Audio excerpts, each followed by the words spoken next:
Hello guys, स्वागत है आपका सर्वेश मित्तल न्यूज़ में। तो वीडियो में आगे बढ़ने से पहले आप सबसे एक बेनती है, चैनल को सब्सक्राइब करिएगा और बेल आइकन दबाना मत भूलिएगा।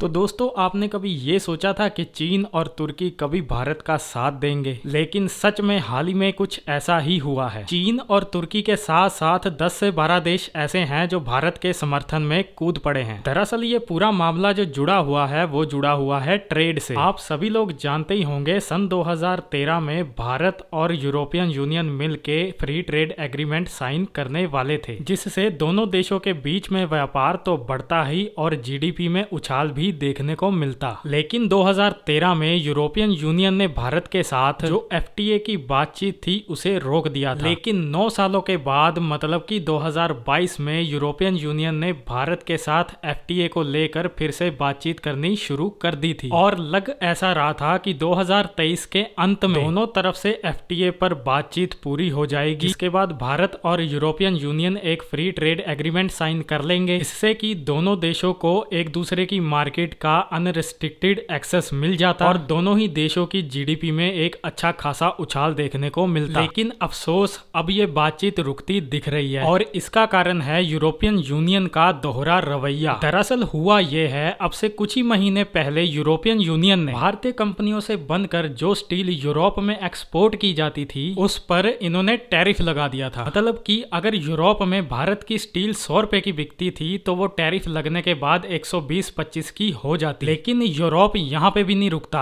इन्होंने टैरिफ के ऊपर एक और टैरिफ लगा दिया, जिससे कि भारतीय स्टील यूरोप में और महंगी हो गई। लेकिन भारत तब भी चुप रहा। लेकिन इन्होंने हद तब कर दी जब टैरिफ के ऊपर टैरिफ लगाने के बाद एक्स्ट्रा ग्रीन टैक्स और लगा दिया। अब ये ग्रीन टैक्स क्या है तो मैं आपको बता दूं, दुनिया भर में जितने भी स्टील के प्लांट्स या फैक्ट्रियां हैं ना, वहां पर कोयले का इस्तेमाल किया जाता है स्टील बनाने में, और भारत के अंदर भी ऐसे ही स्टील बनाया जाता है। तो यूरोप ने इसी का ही फायदा उठाया। दरअसल ये यूरोप में भारत के स्टील को रोकना चाहते थे, तो इसीलिए इन्होंने ये कहा, जी भारत में तो स्टील बनाते समय कोयले का इस्तेमाल होता है जिससे कि पोल्यूशन क्रिएट होता है, तो इसीलिए हम भारतीय स्टील पर ये ग्रीन टैक्स भी लगाएंगे। यानी कि इससे साफ हो गया था कि यूरोप के अंदर भारत की स्टील जो टैरिफ की वजह से महंगी है वो एक्स्ट्रा ग्रीन टैक्स की वजह से और ज्यादा महंगी हो जाती। और जैसा कि आप जानते ही हैं, लोग ज्यादा महंगी चीजें लेना पसंद नहीं करते, जिसकी वजह से भारत को काफी ज्यादा नुकसान हो रहा था। और इसी मुद्दे को लेकर भारत पहुंच गया वर्ल्ड ट्रेड ऑर्गेनाइजेशन में, बोले तो WTO में। और भारत ने कहा, यूरोप के इन टैक्स और टैरिफ की वजह से भारतीय स्टील कंपनियों को लगभग 10,000 करोड़ का नुकसान हो चुका है। और भारत की इस अपील पर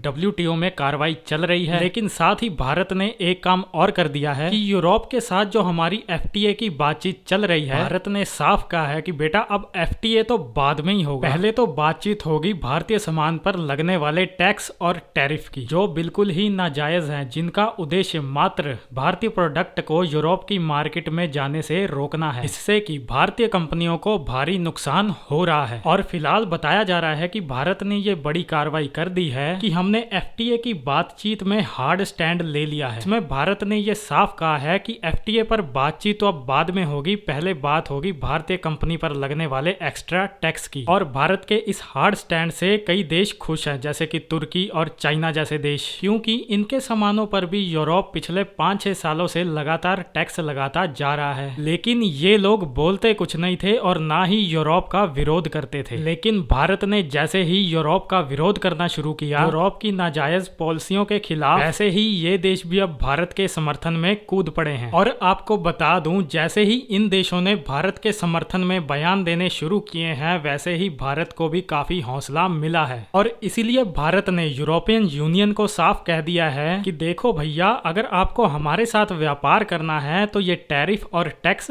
हटा लो, क्योंकि अगर आप ऐसा नहीं करोगे तो जो आपके देशों से सामान बनकर हमारे देशों में आता है तो हम उस पर आपसे भी दुगना टैरिफ और टैक्स लगाएंगे और आपको भी उतना ही नुकसान पहुंचाएंगे जितना हमें हो रहा है। भारत के इस जबरदस्त स्टैंड से चीन, तुर्की और बल्कि दक्षिण कोरिया भी समर्थन में उतर आया है। और दक्षिण कोरिया ने भी कहा है कि यूरोप अगर अपनी मनमानी से पीछे नहीं हटा तो हम भी भारत के समर्थन में यूरोप के खिलाफ रिप्लाई में टैरिफ और टैक्स इनके प्रोडक्ट पर लगाएंगे और यूरोप को भारी नुकसान पहुंचाएंगे। लेकिन आपको बता दूं, अब से कुछ दिन पहले तक यूरोप अपनी पूरी अकड़ में था कि हमें कौन रोक लेगा, हम ही 30 मार खा हैं इस दुनिया के। लेकिन जैसे ही अब भारत, चीन, तुर्की, दक्षिण कोरिया इकट्ठा होना शुरू हो गए हैं, ठीक वैसे ही अब इनकी अकड़ भी ढीली पड़नी शुरू हो गई है और अब यूरोप टैक्स और टैरिफ पर बातचीत करने के लिए भी राजी हो गया है। तो दोस्तों आज की वीडियो में इतना ही, और जैसे ही इस पर कोई बड़ी अपडेट निकल के सामने आएगी तो मैं आपको जरूर अपडेट कर दूंगा। तब तक के लिए पीस आउट एंड जय हिंद।